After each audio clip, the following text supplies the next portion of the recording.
dudes. That's right, I'm doing a Star Wars themed project for today. In the process, I'm going to show you how to use the touch shortcut tool for Adobe Illustrator on the iPad Pro. So it's May the 4th, I gotta go watch the new show, The Bad Batch. Let's get started. Okay, so the way this works is you hold that transparent button right there and it kind of restricts your strokes to 30 or 40 degree, angles. While you stroke, you get a straight line. And when you press it and expand it by sliding to the right or to the left or wherever, you get more free motion with your straight strokes. And very useful when you're trying to do these type of shapes like triangles.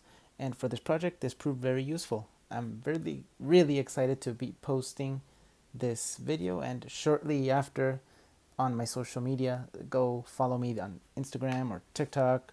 I got plenty good stuff there. This is just one of my projects.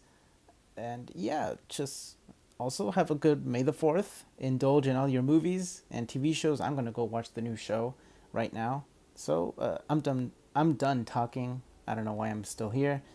Later. Bye.